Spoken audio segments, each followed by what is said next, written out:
Okay, good evening, everyone. I'm going to call us back to order. It is 6:30. The town of Smithers acknowledges the Gidim Den clan and the Wet'suwet'en people on whose unceded traditional territory we live, work, and play. The public is notified that this meeting is being recorded and webcast, a notice of which is on the board outside these chambers. And council, you have an agenda for approval, please. Motion to approve, Councillor Leonard and Councillor Elliott. All in favor? Any opposed? And that's carried. And I'll just offer regrets from Councillor Raven, who can't be with us this evening.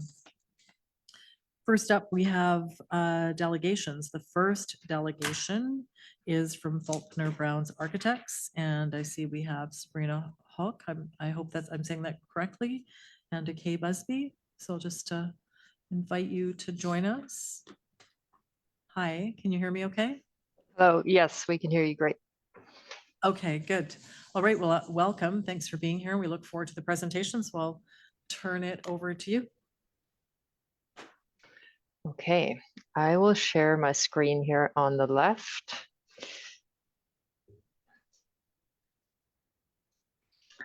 All right.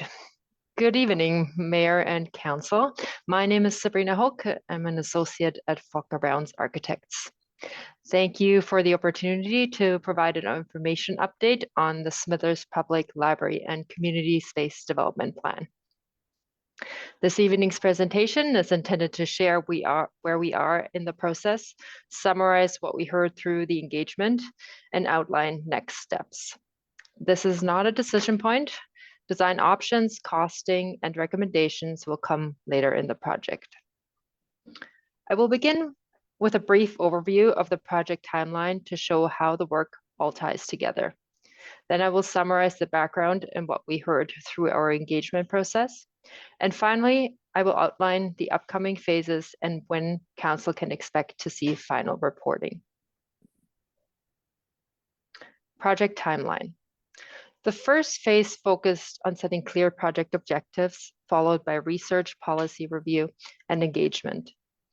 The purpose of today's presentation is to provide information on where we are now and summarize engagement outcomes. Design options, costing, and reporting back to Council are scheduled for February through April 2026. This background information provides context for why the project is being undertaken. The existing library building is aging and undersized, and the community has been advocating for a new library for many years. Previous design efforts were ambitious but exceeded available resources, and the future of the current library building remains uncertain. As part of this work, the project is exploring the potential redevelopment of the former Heartstrings building, which offers a significantly larger footprint and a more recent construction. At the outset of the project, we worked with the Town of Smithers staff to establish clear project objectives centered on the goal of exploring how 3761 3rd Avenue could be thoughtfully redeveloped as a new home for the library and potentially other community uses. These objectives guided the engagement process and now provide the framework for evaluating future design options, ensuring that the design decisions are grounded in shared goals. Building on the project objectives, we engaged with town staff and the broader community using multiple formats. This included in-person and online workshops, targeted sessions with children and youth, and a public survey. The goal was to reach a wide range of voices and understand both current and future needs. These key themes are key findings reflecting themes that consistently emerged across the workshops. Engagement involved a broad cross-section of the community. Participation included staff, library representatives, Indigenous partners, education groups, accessibility advocates, arts and culture organizations, business representatives, and community members. This diversity helped ensure that feedback reflected a wide range of perspectives and needs. We also developed a tailored material specifically for children and youth engagement. These sessions were supported by local schools, the library, and town staff. This helped ensure that younger voices were the key future users of the library were included in this process. The public survey provided valuable quantitative insights. Interestingly, responses were evenly split, with 50% of respondents living with children or youth and 50% without. We saw strong participation from seniors as well as families. And most respondents were from Smithers, with some participation from nearby communities, reinforcing the library's role as a resource for both local and regional users. While many respondents were regular library users, nearly 40% identified as non-regular users.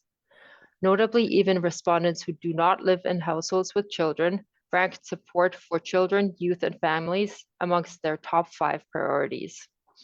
Despite broader trends towards digital and online learning, there remains strong support for physical books and media. And most users currently access the library by driving or walking, which is an important consideration for accessibility and the site planning. One of the strongest themes was the need for larger meeting rooms and event spaces, which are currently limited or unavailable. Accessibility for all ages and abilities was consistently raised as a priority. And overall, the idea for improvements received broad support across all participants. A key goal for this project is to clearly manage expectations across all the user groups and the broader community, ensuring that future options are developed within the allocated budget for this project. Establishing this clarity helps align community aspirations with financial realities as the project moves forward into the next phases. Looking ahead, the next phase will focus on developing schematic design options and associated costing. In parallel, a CRIS grant application is currently underway to support an energy audit for the existing building, which will then inform the project's sustainability goals. All of this work will be summarized in a final options report and a return to Council in April 2026 for review and discussion. Thank you for your time. I'm happy to answer any questions. Thank you. Thanks for the presentation, and it was good to be able to follow along. It was nice to have it shared. Council, questions or comments for Ms. Hoke? Councillor Patterson.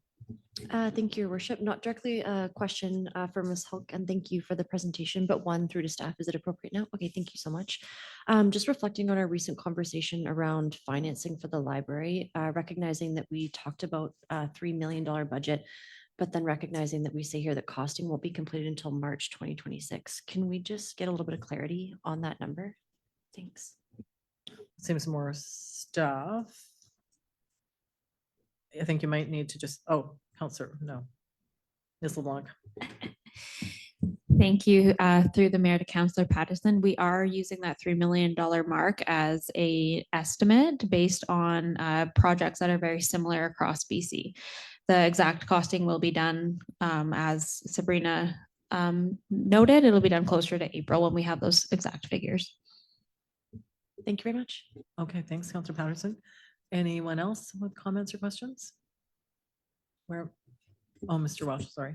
Generally, preparing to have the $3 million ready is to have adequate resources available to prepare the library construction, because currently outside of RBA funds, the town doesn't have sufficient reserves to prepare the library renovation project. Thank you. Okay. And if there's anything for our consultant while we have her online. It doesn't look like there is. I'm just going to say thank you. It was a really nice, clear presentation. And I think there is a lot of excitement about the project. So we will feel the financial challenges for sure, but it is lovely to be at this point and look forward to seeing you here again. So thank you very much. Thank you. We're also excited to be involved. Yes. Thanks. Okay, and we'll just move on with our agenda. So thank you. And at this point, I am going to invite Councillor Ray to take the chair. I am going to recuse myself since I work for the company that I work for the company that works for Tourism Smithers and is associated with the Visitor Center. So I'm going to turn the chair over to Councillor Ray. Thank you.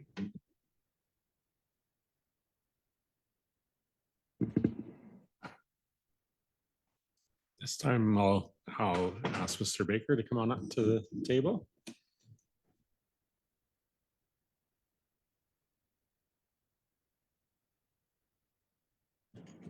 All right, good evening, everyone. Thanks for the invitation here, and happy to share a brief summary of our findings based on our structural assessment of the Visitor Information Center.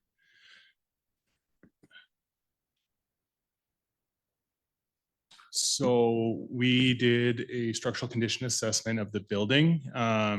Is based on, non-invasive, non-destructive testing, and no materials testing was included.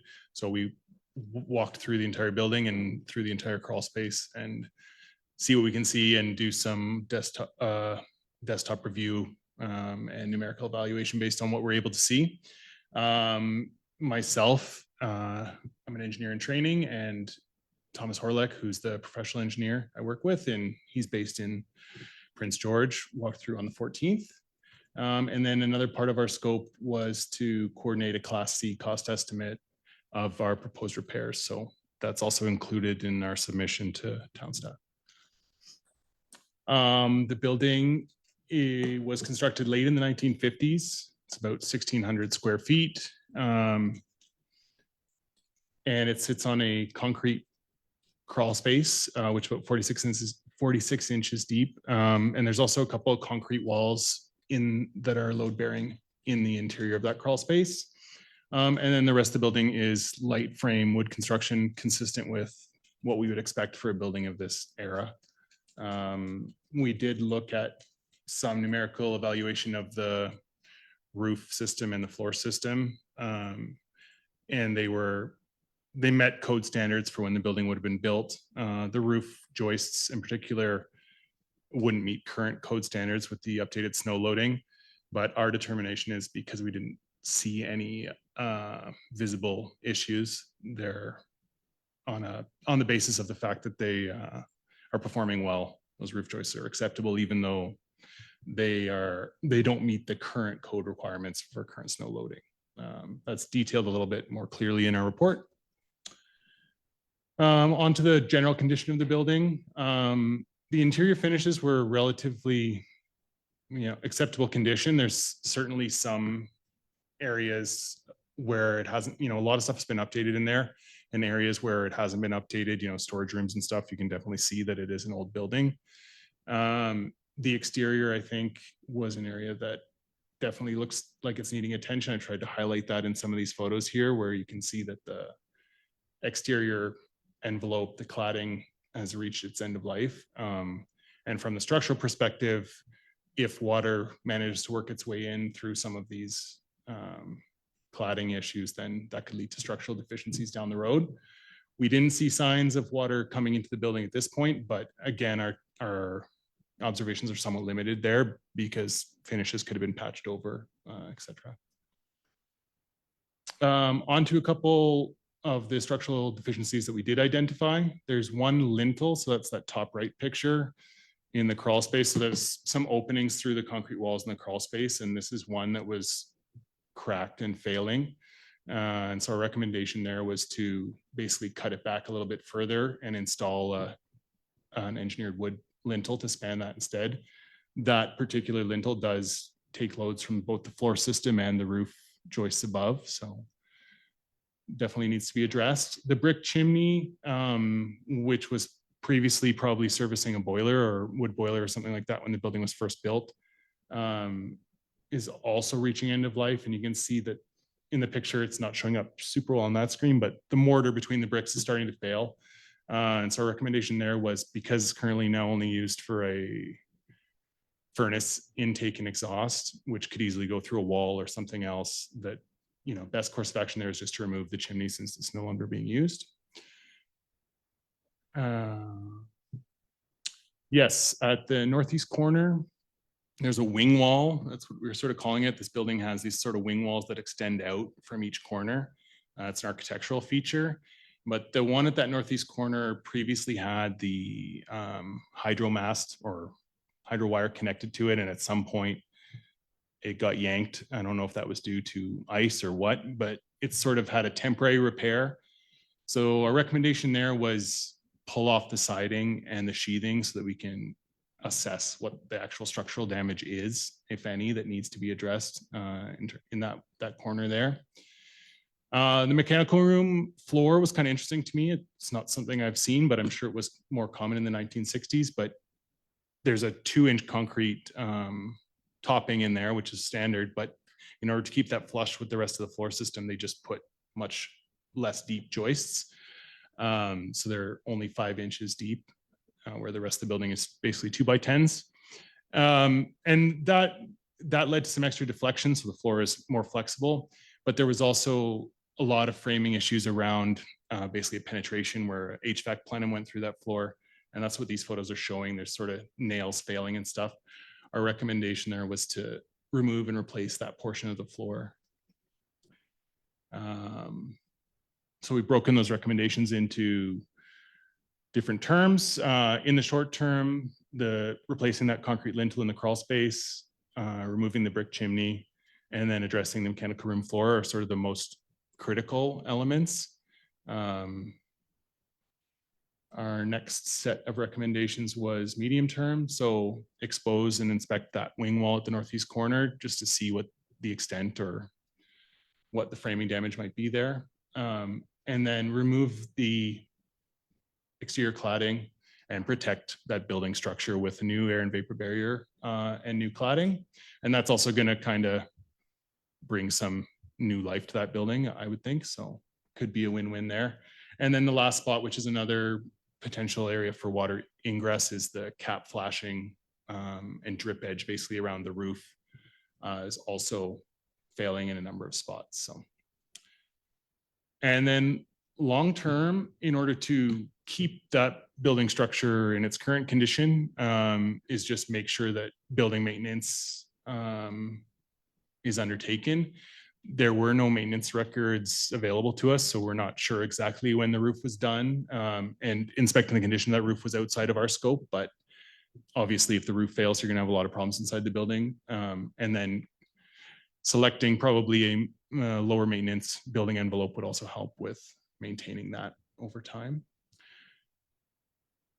And yeah, this is a very brief summary of the cost estimates. So we engaged LTA consultants, they're quality surveyors based in Kelowna, to complete the cost estimation.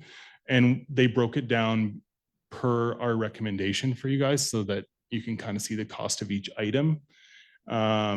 Their report goes into a lot more detail of cost breakdowns and that sort of thing, and exactly what allowances they did include. I just put a very brief summary in this presentation to show you sort of how it was broken down there. And yeah, they have their exclusions, standard exclusions, you know, no testing for asbestos or anything like that was completed, so that's left out, and a few other items. And then the last part of our report was our opinion on the building. Based on what we saw, we felt that with the repairs, there is value in that building. Personally, I think it looks kind of nice. I like the design of that building, but yeah, and there was nothing to indicate that if the repairs and maintenance aren't undertaken, you couldn't have a building for, you know, the next 25 years.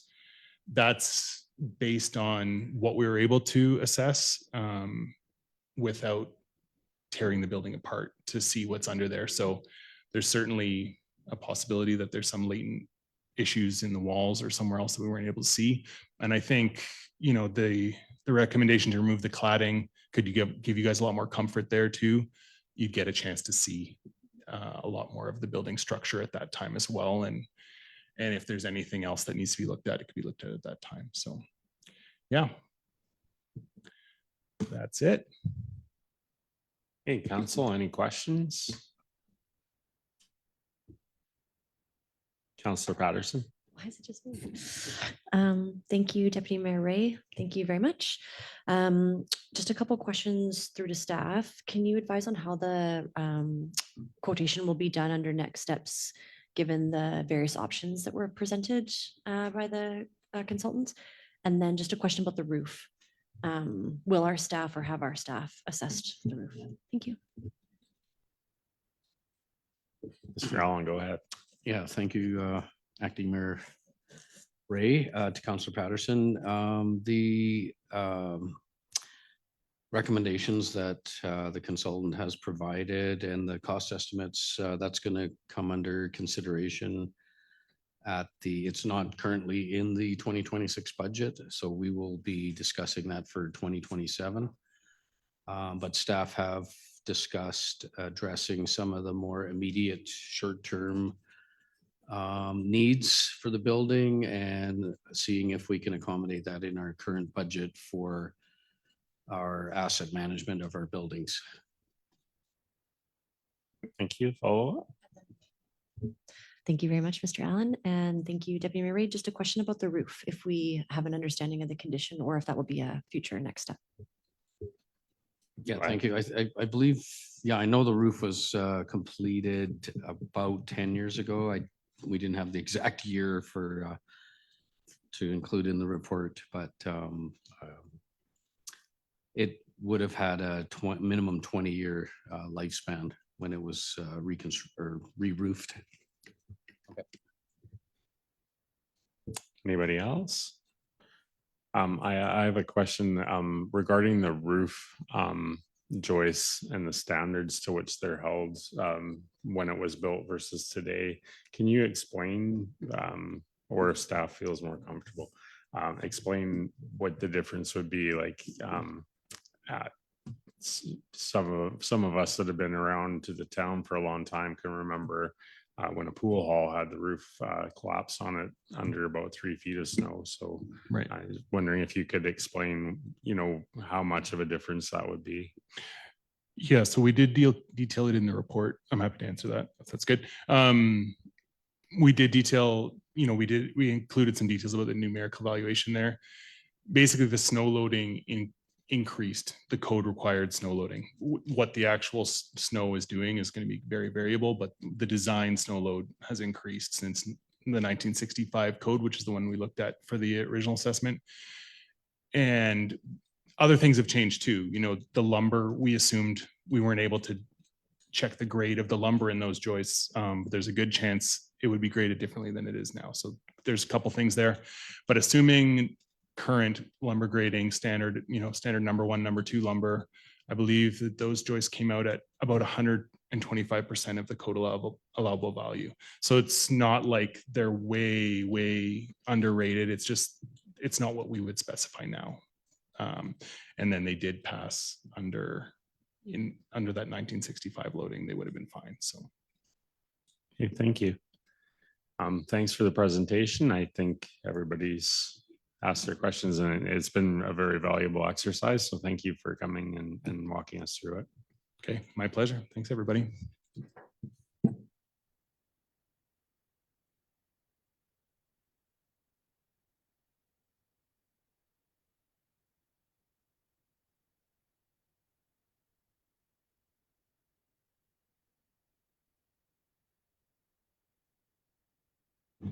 Thanks, Councillor Ray. Okay, so where we are now is the public comment period, and I know we have some folks here for that. So with the public comment period, if anyone wants to speak to something that is on the agenda tonight, I'm going to invite you to come to the delegation table. You have 3 minutes and just identify the subject so that we know which agenda item it is. So come on up.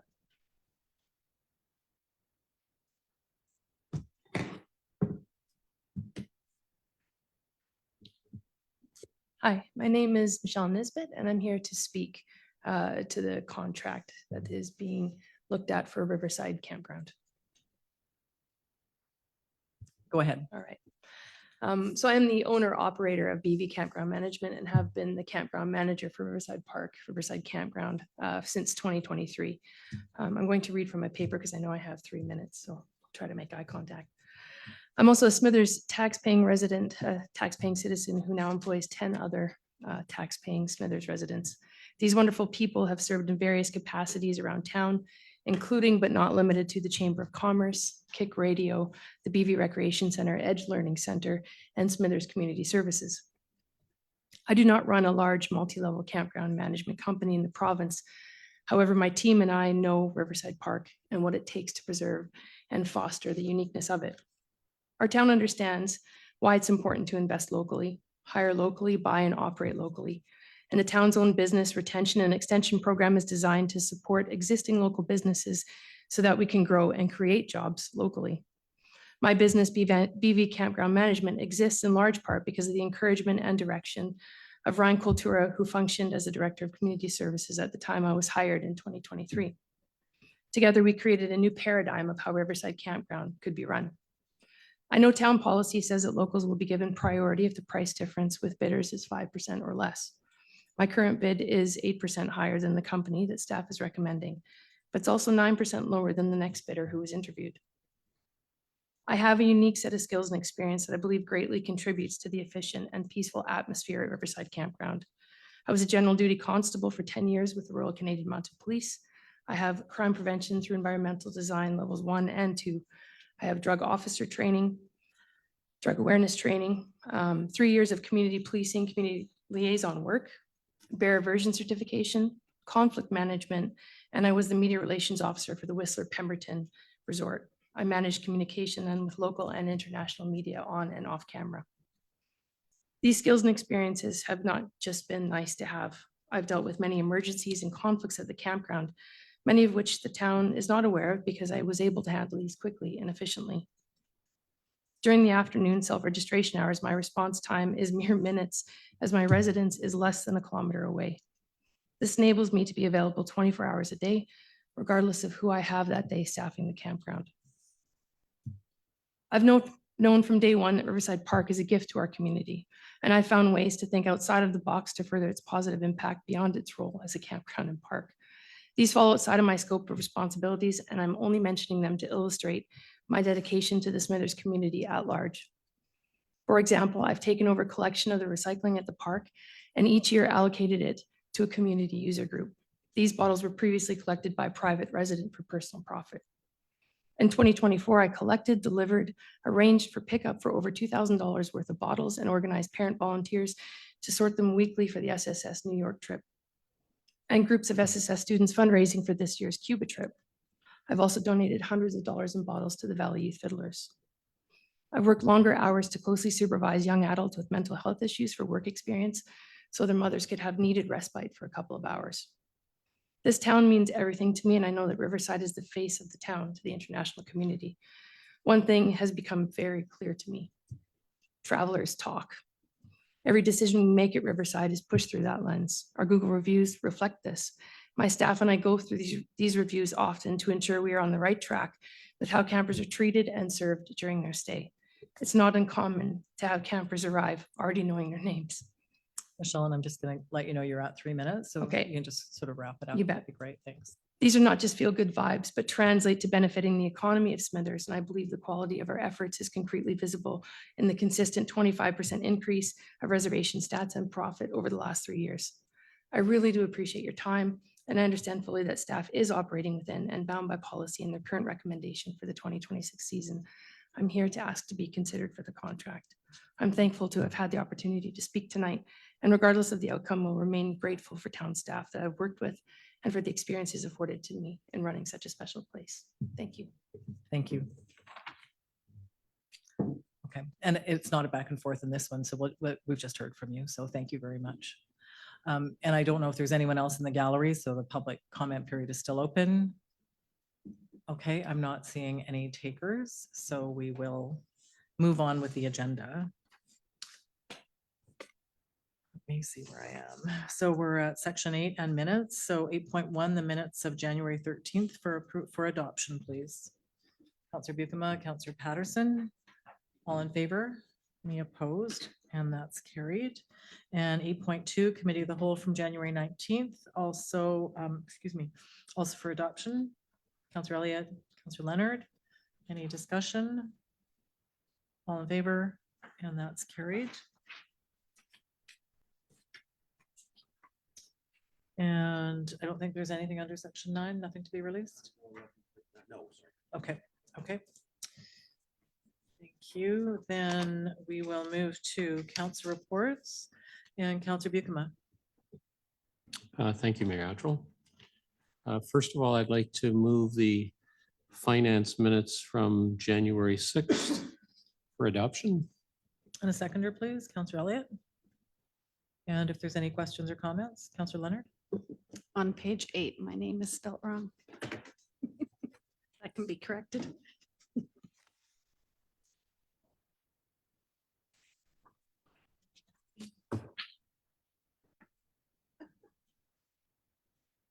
I see it. Okay, all right. With that correction, is there anything else? All in favor? Any opposed? And that's carried. Councillor Bucama. And then there is a visitor center report for January 2026, which is there just for information. If there are questions, I will try and answer them, but I'm guessing the report is pretty straightforward. Okay, and then finally, on January 23rd, I, along with Councillor Leonard, attended the Bridging the Gap event. A very interesting evening. There were 6 presenters, Staff Sergeant Law, the interim leader of the BC Conservative Party, Trevor Halford, MLA Hartwell, Mayor Attrell, Mayor Deacons, and Area A Director Stony Stoltenberg. And I thought our mayor just did a wonderful job of representing our town, particularly during the question and answer period. It was a good evening. And it was very well attended too. I think there was probably 75 people there. Yeah. That's it for me. Thank you, Mayor Attrell. Thanks, Councillor Bucama. I think Councillor Ray has a question. Actually, it's through to you, Your Worship. I was just wondering if we needed to ratify the motions from the Finance Committee meeting, or if that's all done at the end when we approve the budget. We pause. Mr. Schroeder. Thank you very much. Generally speaking, we don't ratify committee motion, finance committee motions, as the budget is sort of taken as a project of the finance committee and then presented up to the body of council as a recommendation. Thank you. Thanks, Councillor Ray. Anything else for Councillor Bucama? Okay. Thanks, Councillor Bucama. Councillor Elliott. Thank you, Mayor Attrell. Did attend a library board meeting on January 21st, but there was no report submitted yet. So there were some good numbers in there, which I will share at our next regular council meeting. But it was a pretty good year for the library. So appreciate Wendy's work there and the staff as well. Thanks, Councillor Elliott. Councillor Leonard. The minutes of our Minerals North Organizing Committee held on January 13th are in the package there. I just wanted to point out in conversation with Ms. Barrowman that all of our trade show booths have been sold, and we actually squeezed in 2 extras, I believe. We only have, as of Friday, this might be different now, 24 spaces left for the banquet and 100 for the conference. So I encourage people that want to attend to sign up, because you're not going to be able to soon. I don't know if we have to approve these minutes or we're good. It's just for information. Okay. Last week with Mayor Attrell and Councillor Raven, I attended the Natural Resource Forum. Lots of excitement in the mining industry for sure. It was very well attended. I think there were about 1,700 delegates, which was amazing. In the 4 years I've been going, it's every year it just seems to get a bit bigger and bigger. So it was good. I'm glad to have attended. As Councillor Bucama said, I attended the Bridging the Gap community discussion last Friday night. And I will echo his comments about Mayor Attrell. She did a great job. And in the face of maybe some challenging questions. Thank you for that. And yesterday, last night, I attended my first museum meeting in a very long time because they were meeting on Tuesdays and I always had council. So it was nice to get back with them and catch up. That's it. Thanks, Counselor Leonard and Counselor Patterson. Thank you, your worship. Nothing for me. Okay, and Counselor Raven is not with us this evening. Counselor Ray? Nothing this evening, your worship. Okay, and thanks. I did not get around to writing a report. People have commented already on the BC Natural Resource Forum. So it was busy, and so I will try to put together some notes for council on the touch points that I was able to have there. I did try to, as I could, sort of have chats with ministers and other folks. Was part of a meeting with one of our mining companies who invited RBA mayors to attend with minister meetings as well. So I'll just try to summarize some of that. And I did invite BC Hydro to come and update us on their plans for the North Coast Transmission Line and the extension. So more on that. I hopefully will be able to connect them with staff. Mr. Dewar attended one of those meetings as well. He was attending virtually. So busy week. And yeah, didn't get around to the report thing. So apologies for that. Okay. So we're going to move to the 14s, and I am going to ask Mr. Counselor Leonard. I just back up to the, and it's just a question, and I might be totally out of line, but your 11.7.1, the strategic priorities, I thought we sort of had voted to start fresh on that. Mr. Schroeder. Thank you very much.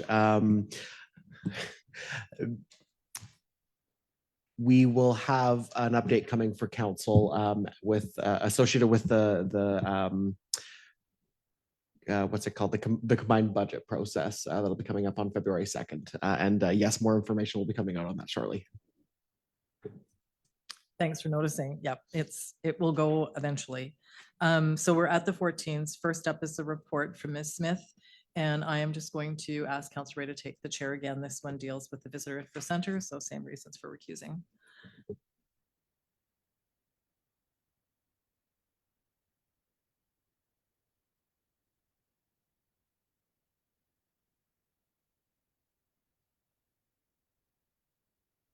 All right, so we have a report from Ms. Smith recommending council author. It says the mayor, but in the recommendation, it's actually the deputy mayor to sign the lease and fee for service agreement between the Smithers Tourism Society and the town of Smithers.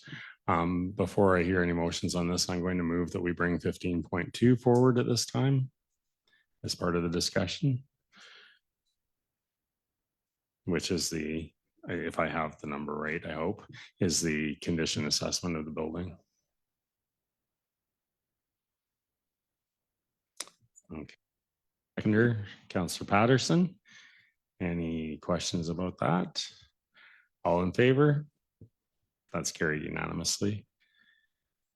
All right, Council, what's your pleasure on 14.1? Councillor Bukema. I'll move the staff recommendation. Seconded by Councillor Elliott. Moved by Councillor Bukema. My apologies. All right, discussion. Councillor Patterson, go ahead. Thank you, Chair Buchman. I'm trying to get us all home on time. Hey, no, just joking. Just a couple questions. So conversations with Tourism Smithers around just sort of recognition that we know that there's updates that need to happen to the building, but that might take some time. Just want to understand that that's sort of been articulated. And then just, this may seem like a silly question, so I apologize, but obviously it's been deemed safe for occupancy as it stands, or else we wouldn't be pursuing this. And then just a question about the 15,000 for initial setup. Would those be town-owned assets? Thank you. Through to. I'll maybe Everybody's. try taking this one. And Okay, I'll let Mr. Dewar. others jump in as they see So I heard three questions, and has there been any conversations with Tourism Smithers about the transition and such? Yes, those are active conversations. The second one is, has the building been deemed safe for occupancy? And my understanding is yes, the building is safe for occupancy. And then the third one was the $15,000 to upgrades as proposed in the initial contract with, or in the contract with Tourism Smithers, whether those would remain town assets. My understanding is yes, they would remain town assets. Mr. Schroeder. Thank you very much. And through to Councillor Patterson, it would depend on the nature of those assets. So the $15,000 setup, could include things that would be considered things that would stay with the building. So things that would be installed and, put into place. There may be other things like desks or, some other necessary equipment that they may have that they may end up taking with them at the end of their agreement with the town, if those things are, things that they could take with them. I think it generally just depends on the nature of the material that they're going to be purchasing. Anybody else on council before I get going? Sorry, I wanted to kind of talk about the condition of the building, because some of the clauses in the agreement leave the impression that if we don't fix them before they move in, that it's going to be the responsibility of Tourism Smithers. Some of the things in the interior, which might be my reading of it. I was wondering, actually, maybe I can ask that question before I move on with anything else through to staff. Any staff that wishes to jump in? Mr. Allen. Yeah, thank you, Acting Mayor Ray. At least two of the short-term items identified by our consultant can be done perhaps after hours when the Visitor Information Center is operating, but it can definitely be done while if not before, then while the Tourism Smithers is operating the building. For example, the crawl space is completely outside the interior space. It's underneath, and the chimney removal can be done, without closing down the building. But it would likely be done after hours, I would assume, but. Through to Mr. Schroeder. Thank you very much, Deputy Mayor Ray. Certainly Tourism Smithers takes on additional responsibilities for the building and its broad maintenance under the agreement. However, under Section H, the town does have the right at its absolute discretion to take on such capital repairs. So, the question sort of becomes a policy question, one that gets provided to council through budget and other processes. Should council wish and see fit to invest in that facility, then certainly staff would be able and enabled to carry on those repairs. Thank you. Mr. Dewar. And I'll look to staff, correct me if I'm misspoken, but looking at the most urgent repairs identified in the structural assessment, that's one that we see opportunity at the operational budget level to move forward with. And then some of the other major repairs would certainly be a 2027 capital discussion. Normally the chair would slap me down for asking this, but if staff feels that it would be better asked at budget, but it's my opinion that we need to get into the building envelope as soon as we can. I would hate to move into the building, spend the $15,000. So I'm kind of not speaking to the contract. I'm okay with the contract, but I'm a little hesitant to get in there, get them all settled in the building, and then next year we remove the cladding and the building isn't in very good condition. So I would actually prefer for us to find the money, and if it's a staff capacity issue this year, by all means say so, but I would prefer us to find the money to get under the cladding and get the cladding bulletproof before we spent another year in there. And if staff could comment on how disruptive that would be to the services. Go ahead. sir. Yeah, certainly appreciate the comments. That would be one right now. We do not have this included in our proposed 2026 budget. So that's one that certainly I think staff has heard the, comments. And as we continue the budget discussion at the Finance Committee next week on Tuesday, that's one that can certainly be brought forward in terms of recommendations at that point in time would be my recommendation.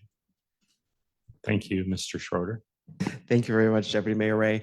I would also just note in association with that, it would be difficult for us to get the cladding done for the summer. And we certainly wouldn't want to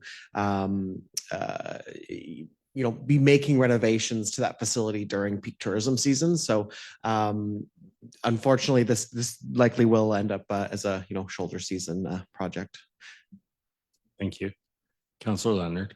I would just like to comment, maybe contradict your concern. I mean, we've had these consultants look at it. If they were concerned as experts, they would tell us that it's a short-term fix, and they didn't. They said it was a long-term fix, so I'm comfortable to wait for it to be outside of this budget season. Councillor Elliott. Thank you, Chair Ray. I might be confused. The 15,000 is for furniture, according to the recommendation. So, sorry. Continue. So where did the furniture that was already in the visitor center go? Did the previous operator remove it? And was this a request by the new operator to have this put into the agreement? Through to Mr. Dewar. Yes, so in terms of the contract negotiations, when we went into negotiations with the proposed proponent, Tourism Smithers, this was a part of their initial proposal, and it remained on the table through negotiations. And basically, from my understanding, and I'll look to others, it's a mix of chattels as well as furniture and some of those type of operational needs. They identified to move forward with the agreement that they would require this upfront investment. Mr. Schroeder. Thank you very much. And I'll just note that the previous occupier of the building, yes, a bunch of the furniture was theirs, and or sourced from other places, and they'll likely need it wherever they end up operating from. Councillor Elliott. One other question. So when we did the request, was that made known to in that request that there would be nothing in the building for them to use? Is that correct? Through to Mr. Dewar. I don't believe that was a part of the original request for proposals, any acknowledgement that the building would be empty. Councillor Elliott. So I guess my question is, would the other parties who are requesting for proposal, would they have known that in their proposals they should have included that, or? Through to Mr. Dewar. I will have to follow up after reviewing the RFP that did go out. But with RFPs, it's basically present your proposal as to how you would move forward operating that. There was opportunities, and any requests for information that were put forward to staff was made available to all of the individuals that were interested and was publicly announced. So all individuals would have had the same information, or should have had the same information from the town of Smithers as they were developing their proposals. Thank you for your response. Thanks. Councillor Bikova. Thanks, Deputy Mayor Ray. I'm thankful that the consulting firm feels the deficiencies of the building can be addressed, which is a much cheaper alternative than us having to build a new visitor center. Thank you.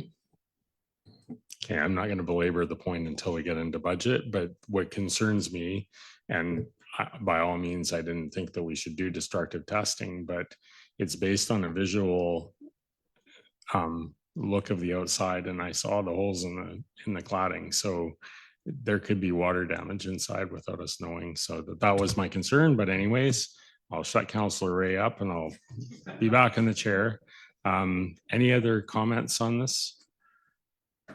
I did want to comment though that, you know, just the furniture thing, just the recognition of how over and above that perhaps the chamber went in fulfilling their portion of the contract. And I think it's okay to take a second there to thank them for their service.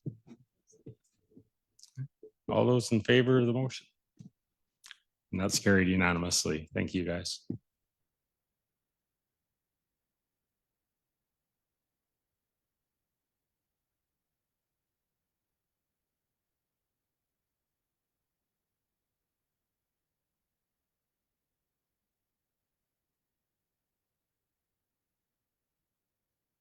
So just so you know, we did agree to sign the contract. Okay, we are at 14.2, report from Ms. Smith on the Municipal Hall Annex janitorial services contract with a recommendation. Counselor Patterson. Move to worship. Okay, is there a seconder? Counselor Elliott?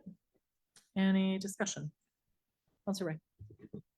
I'd like to take this time to say thank you to Councillor Leonard for bringing this up. I didn't in my wildest dreams believe we'd save this much money from what was originally recommended. So thank you for making that motion. Thanks, Counselor Ray. Any other comments? Seeing none, all in favor? Any opposed? And that is carried. And 14.3, report from Ms. Smith. I don't know how you say that. Sure WX lease renewal with a recommendation. Counselor Patterson, you're moving. Counselor Ray seconds. Any discussion? Counselor Patterson, thank you. Thank you, Your Worship. Just a question through to staff. Can you please remind me the rationale for the $1 per year rent, pardon me? Mr. Schroeder.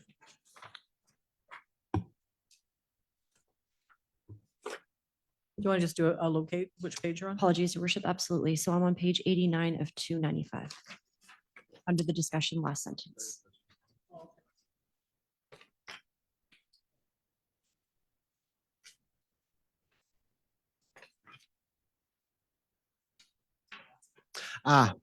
Thank you.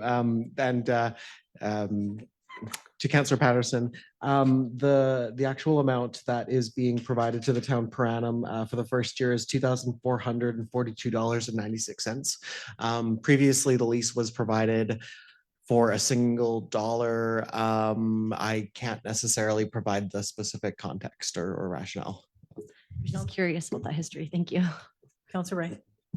I believe that before it was Environment Canada that was running the weather station. And sure WX took it over, I think is how that happened. Mr. Muscat. Thanks. Yeah, previously it was $1 a year lease. My understanding is that Sure Weather is how that's pronounced, by the way. Sure Weather was making the appeal that they're providing an important aviation service, which they are.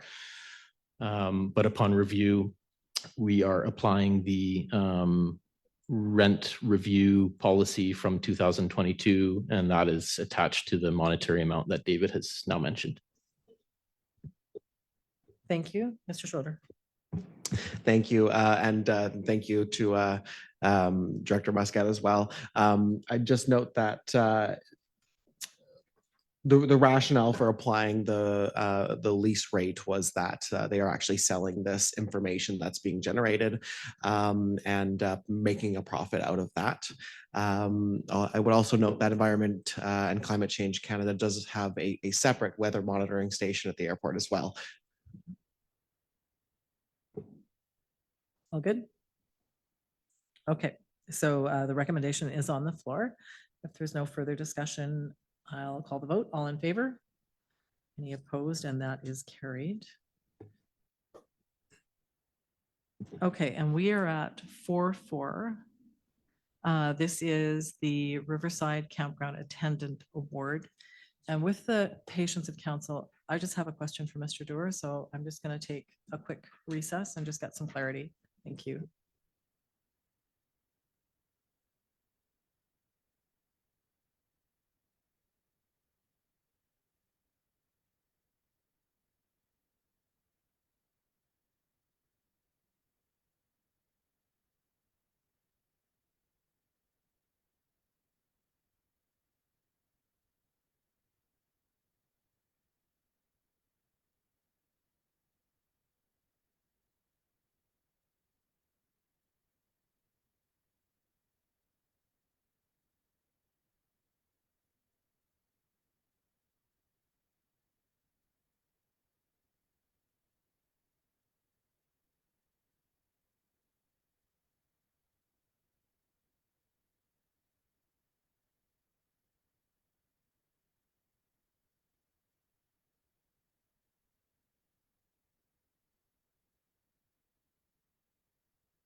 Thanks for your patience. Actually, my suggestion, council, just there's a little lack of clarity here. And with respect to the gallery, I am going to recommend that we return to in camera at this moment, have a discussion, and we will recall the public meeting in a few minutes. Mr. Schroeder has the words for me. So I'm just going to move that pursuant to section, this one, section 9092 of the community charter, this regular meeting of council be closed to the public. Permit discussions concerning one item under section 91A, personal information about an identifiable individual who holds or is being considered for a position as an officer, employer, agent of the municipality, or another position appointed by the municipality. And do I have a seconder? Councillor Patterson? All in favor? Any opposed? Okay, so just for the information of the gallery will be closed for bid and we'll open the doors again, but we'll just, okay, about 10 minutes. Thank you folks for your patience.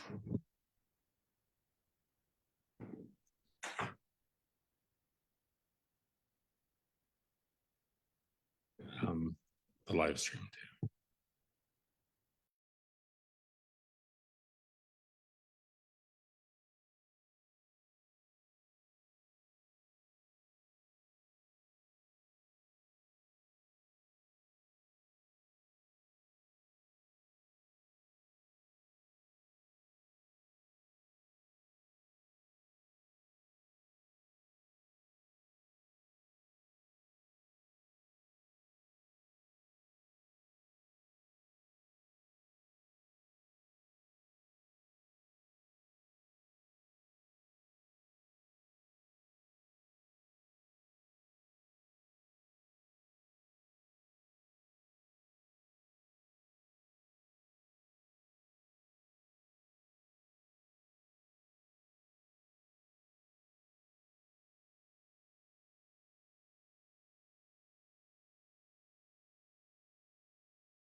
I think that's a 7:33.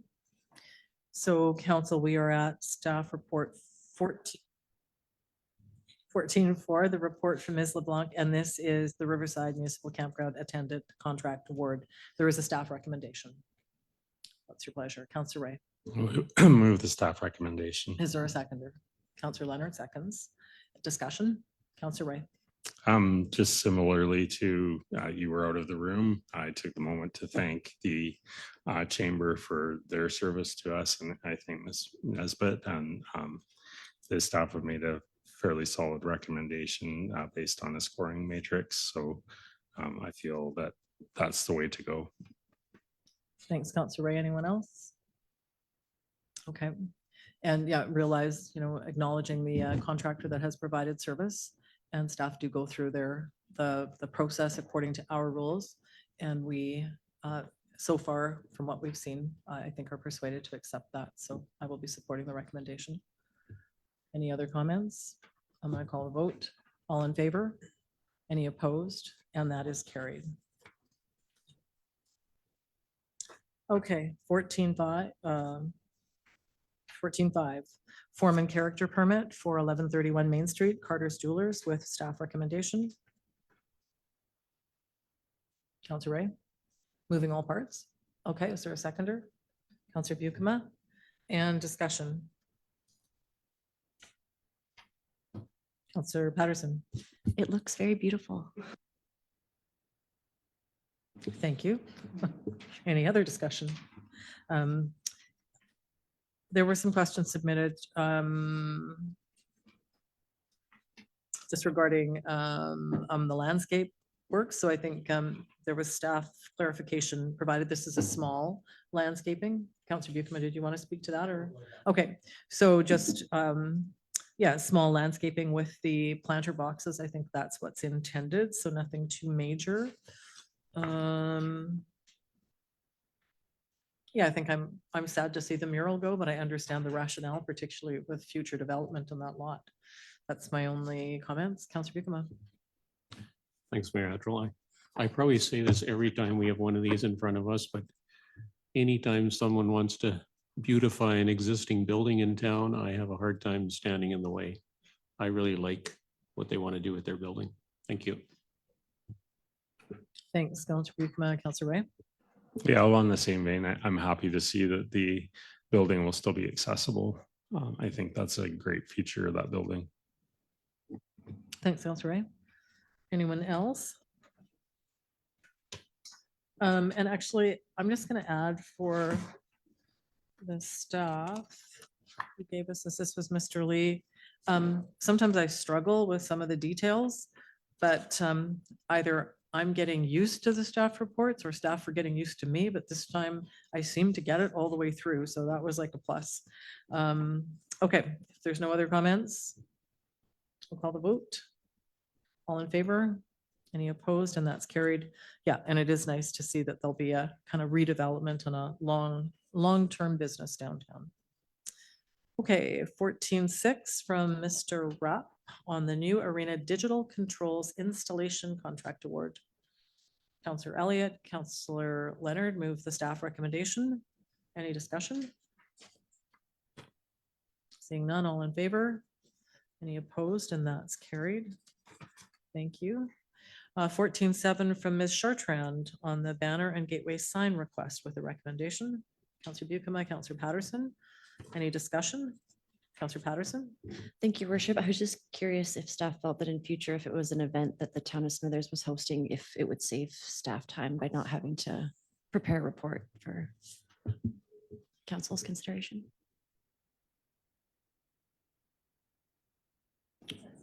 Well, I think they're just following policy.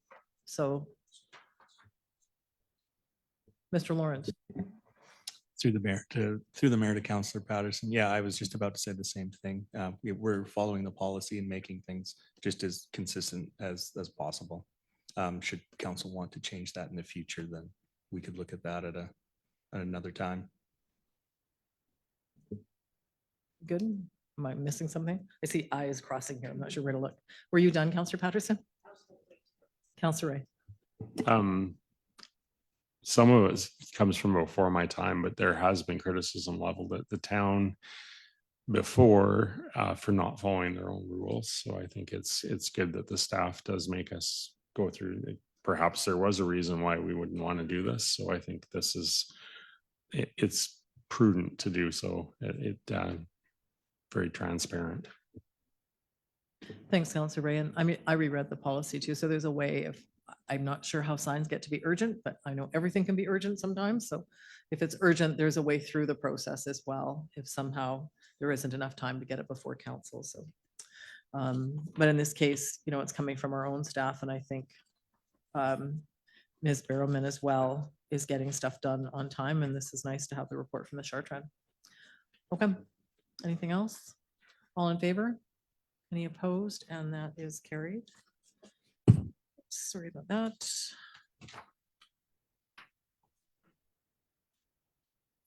And we were at the 15s. So we have the report from Ms. McKinley on the sort of UBCM NCLJ advocacy.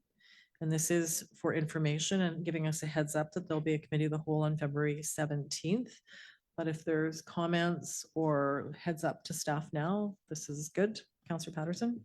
Thank you, Mayor Atchell. Just a question through to staff. Will there be a summary table for items below where applicable we would have updates, if any? Mr. Dewar. Sorry, can you repeat the question? Absolutely. So for the items where we had conversations or specific requests, if applicable, will there be an update, like a corresponding table, for example, that shows just a brief status update on those items?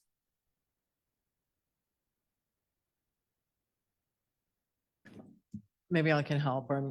So Councillor Patterson, are you meaning that something that would summarize the responses that we got, like the letters that we got from the ministers, something that?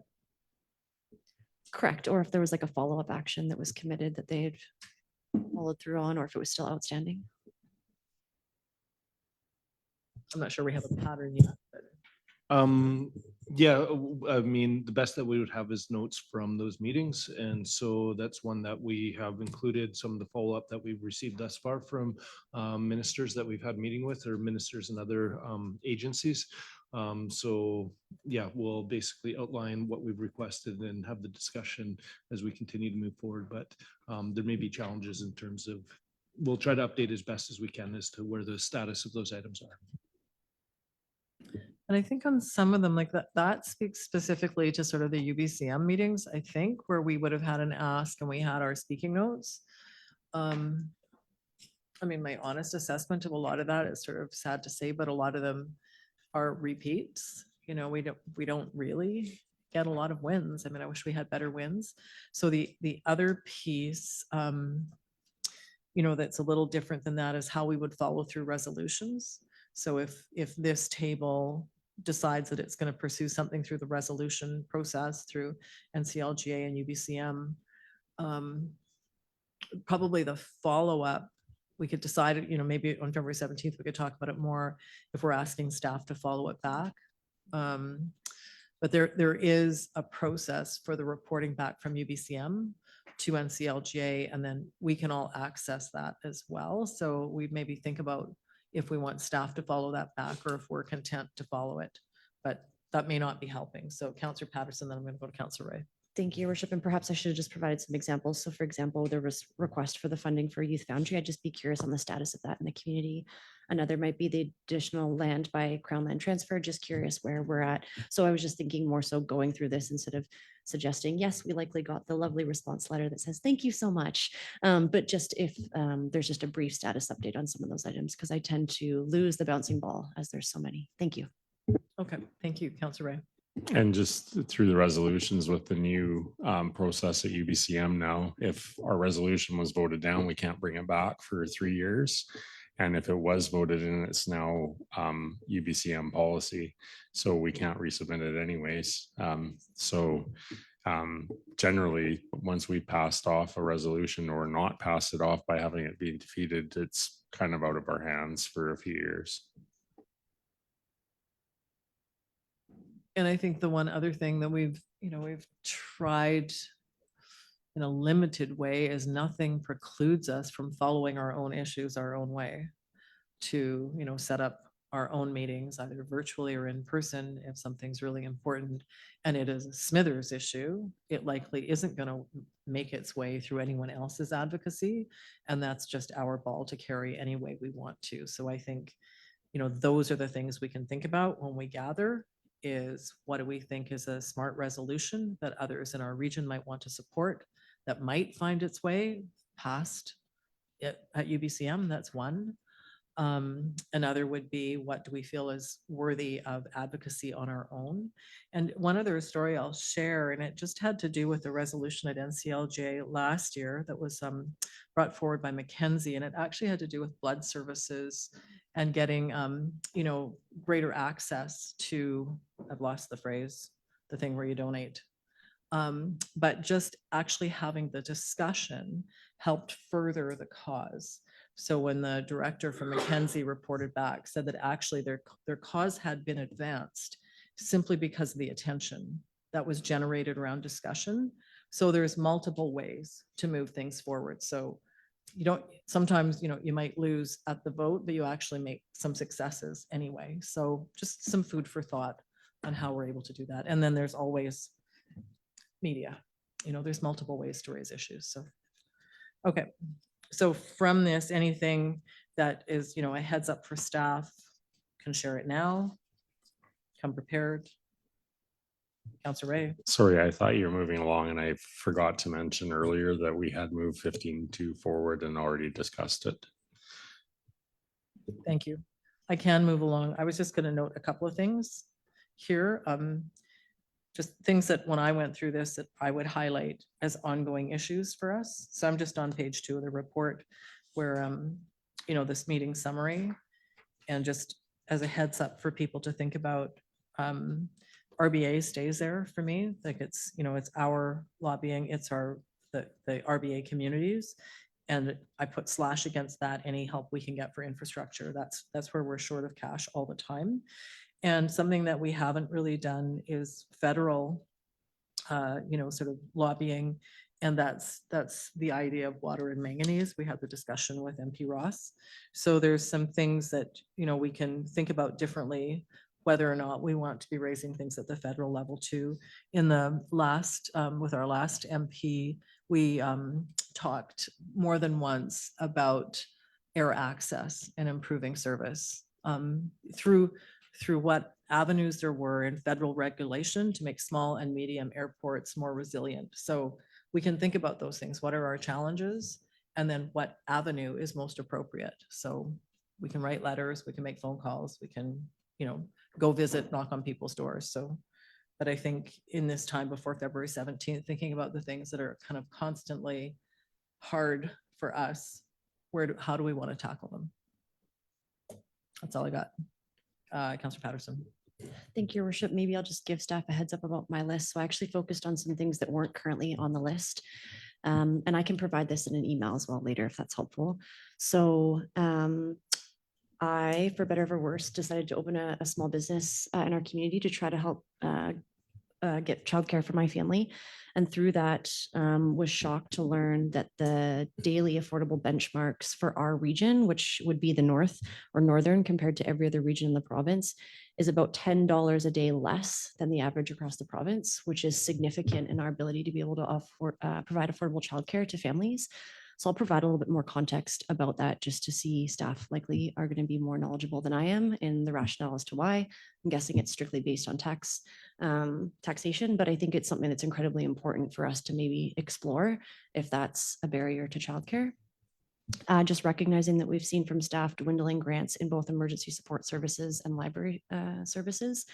Just recognizing that we're seeing an increase in service, I would suggest in both, and just getting ahead of requests from the government to help to continue to support those sort of essential services to the community. The piece around notification to communities of emergency winter shelters prior to development. And then the last piece would just be on any joint advocacy that our neighbors in Houston may or may not want, just recognizing their 1.2 million shortfall or the 20% in their total tax base that they're facing right now. That's all for me. Thanks. Thanks, Councillor Patterson. Okay. Not seeing any other hands, so we'll circle back to this one. Okay, and 15.2 is done. 15.3, we have Ms. Timler. It's nice to see you here again. And she's going to take some time to walk us through the information that she has here. Ms. Timler. Thank you, Mayor Attrell. I believe I have a PowerPoint presentation.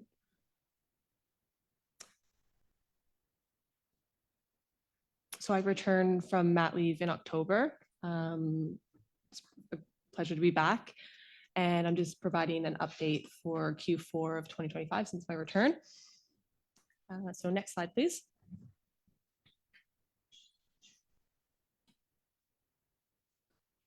I'll just run through a quick update on the monitoring and reporting for the local government climate. Oh.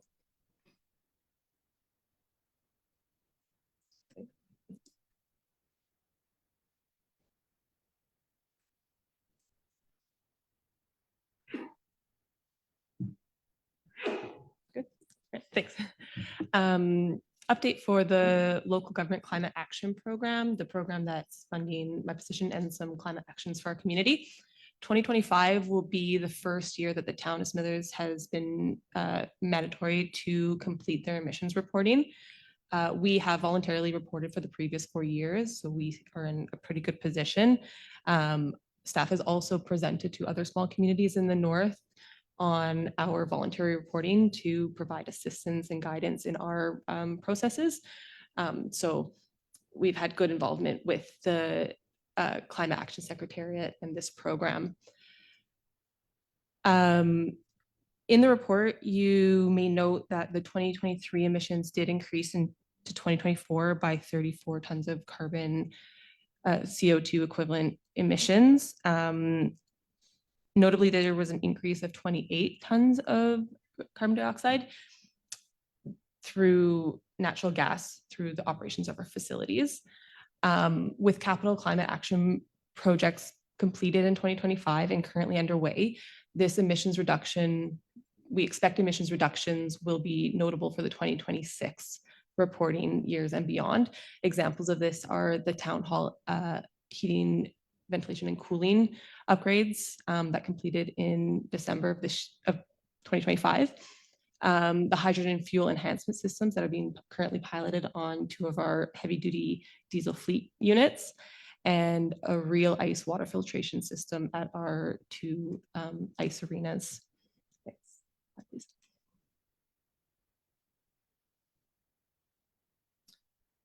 So just a little bit more about the fuel enhancement units. They are currently on 2 of our heavy duty units, like I mentioned, the sweeper and a garbage truck.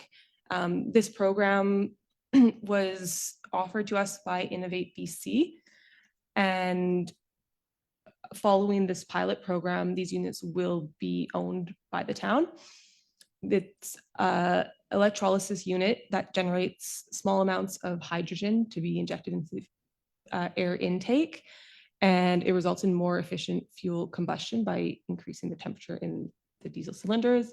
And excuse me, it's an expected increase in fuel economy by 10 to 25%.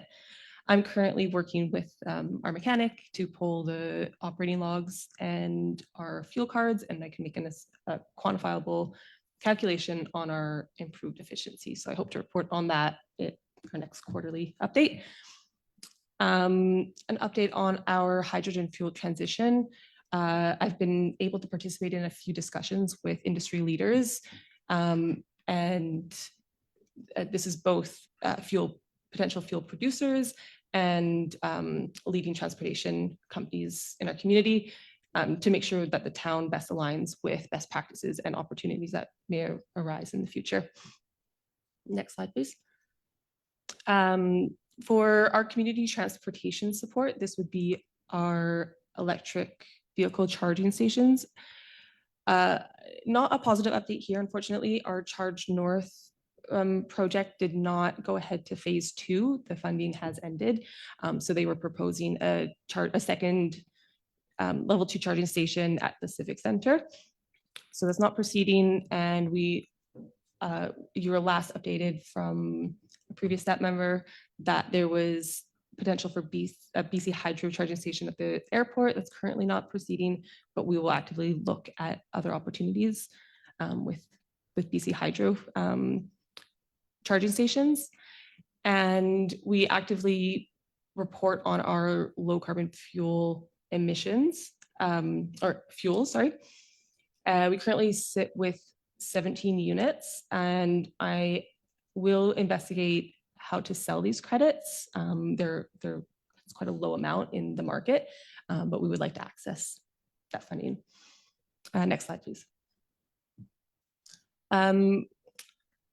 Buildings, we have done some great work with our community building retrofit program.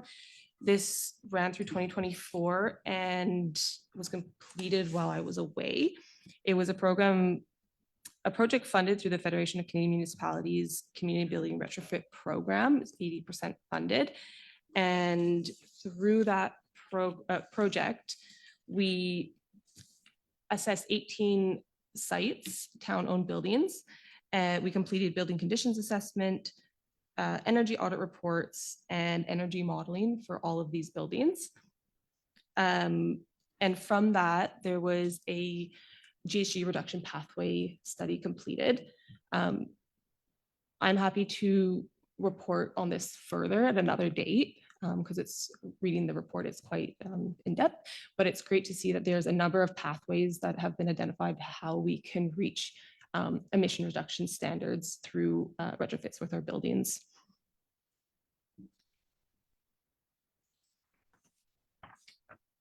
I'll leave that one there. Yeah, thank you.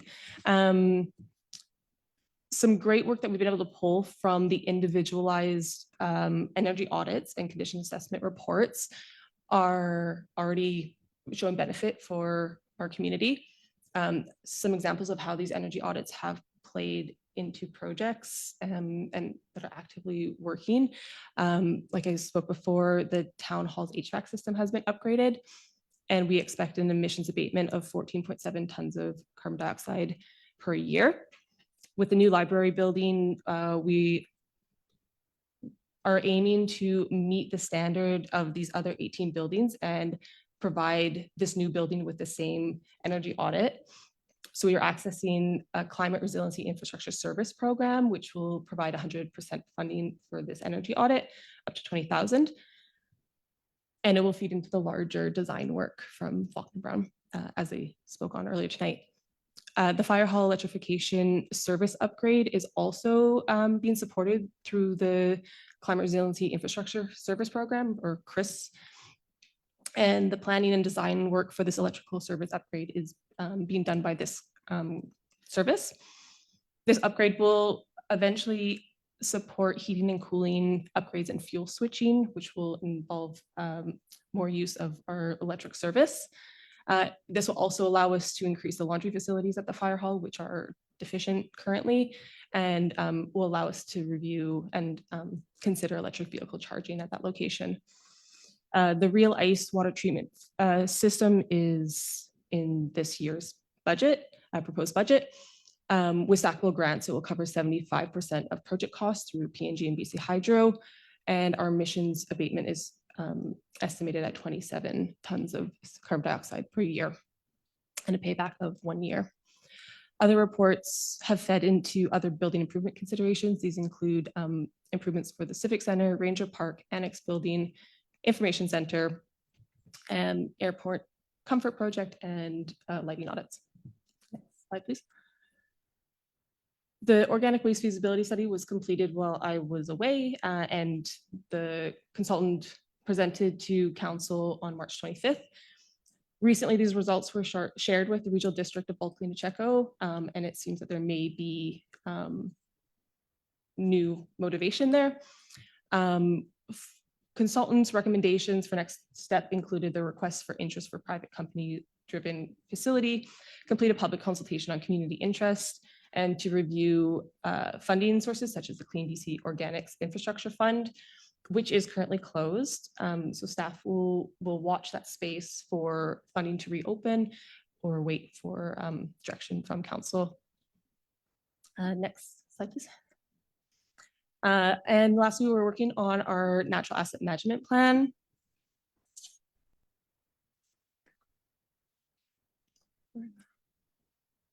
This is a program or project funded through the Disaster Resiliency and Innovation Funding Program. It aims to understand the role of natural assets in town service delivery, inventory the natural assets to best monitor and manage, identify vulnerabilities and impacts from climate change, proactively protect, enhance, and maintain these assets, and provide an understanding of cost savings of maintaining these assets versus losing them and having to replace with an engineered asset. So I'm currently working with a consultant to work through that plan and hope it'll feed into future asset management plans. Next slide, please.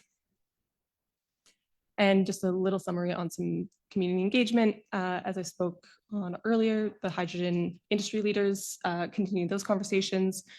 Recently involved myself in a survey workshop, which will be distributed to 800 participants, identifying northern perspectives for Northern BC residents on, this is on climate change.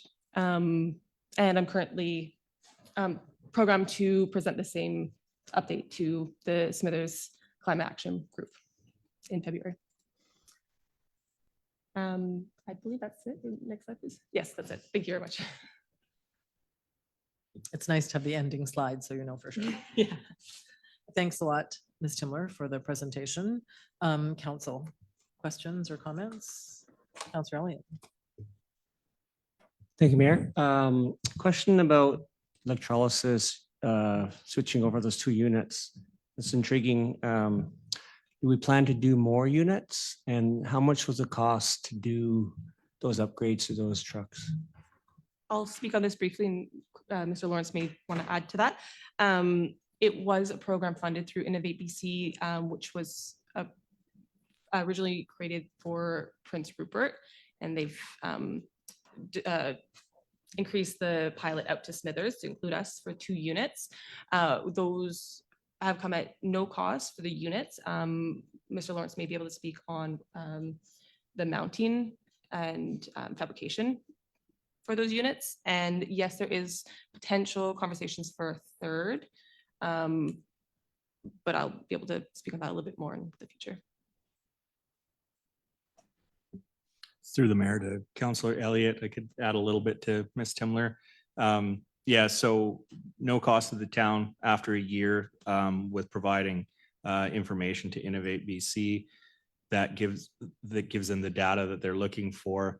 And then we get to keep the units afterwards. And then there is also potential to add additional units. So that would be a cost in the future that would have to be budgeted. So it would have to roll through our budget process. And then there was a considerable amount of time for actually mounting and installing these units. So it's a little bit task heavy, I would say. But yeah, Ms. Timler will provide more data in her next report. So we'll see the benefit of these units. And there were other hands. Councillor Patterson and then Councillor Ray. Thank you, Mayor Attrell, and it's so good to see you back, Ms. Timler. Just a question, this table had talked about updates to the active transportation plan, and I know you touched on the AMP, and I was just curious, are any of the actions within the active transportation plan tied to our climate action targets? Our climate action targets are in the active transportation plan. I believe they're stated in there, but nothing. The CEAP aims to support those actions, but nothing directly written in the CEAP. Thank you. Thanks, Councillor Patterson. Councillor Ray. I just wanted to ask, I did appreciate the part about the hydrogen in the trucks. It was a good explanation. Thanks for that. But I just wanted to highlight, staff will wait for further direction from council on the organic waste. Just wondering if somebody could ask me, like, is that a decision point if the infrastructure fund reopens, or is staff actually looking for some direction on this as to where to go? Because to me, it seemed to stop at how much the land was. Anyone on staff want to jump in? Ms. Timler? I'll just speak really quickly on that. Thank you, Mayor Archul. I was away while that report was completed, and so personally, I would wait for direction from council if there was anything to be done. I'm just kind of coming in halfway through the project. Yeah, that's all I have to say on that. Mr. Lawrence, go ahead. Thank you, Mayor Atchell. What I would add to Councillor Ray is you're exactly right, where there's a trigger point with significant capital purchases such as land. And then there are some things happening behind the scenes that we're kind of waiting for. Ms. Timler alluded to some conversations around the regional district. So there are a few things that we need more time to gather more information to provide to council. Thanks. I just want to make sure we were doing our job. And I'm just going to repeat that. So you're going to let us know stuff and then we can decide. Got it. Okay, thank you. And were there other hands on this report? Okay, the organic waste was the same question I had, so that's good. Thank you. Thanks for the update. Appreciate it. And again, nice to see you back.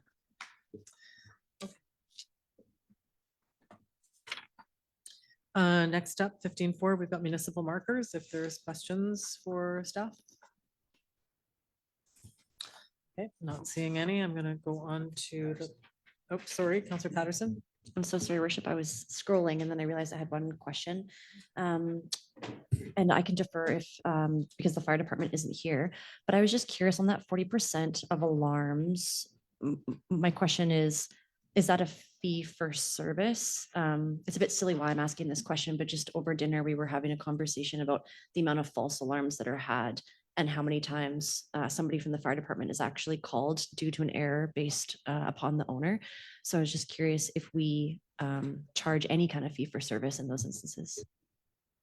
See dueling hands. Mr. Schroeder. Thank you very much. And it's actually quite timely because council has the fees and charges bylaw in front of them this evening on page 247 of the agenda. For the first false alarm in a calendar year, there is no fee. However, for the second and third and all other occurrences, there are fees associated with those false alarms. Thank you. Okay, any other questions? Okay. I am going to go to bylaws. So first up, 16.1, and we have bylaw 2003, fees and charges for adoption. Councillor Buckham, Councillor Ray. Any discussion? Seeing none, all in favor? Any opposed? And that's carried. And then 16.2, bylaw 2004, user fee subsidies also for adoption. I'm looking this way this time. Councillor Leonard, Councillor Elliott. Any discussion? All in favor? Any opposed? Okay, and that's carried. Thanks, folks. That was a process. Thanks to staff too for getting us to this moment. Okay, then we have the 18s, the correspondence for information. Is there anything folks would like to pull out for discussion? Okay, I'm not seeing any. Then just a reminder, we're gonna, no, recess. And do we adjourn both later? We adjourn, okay.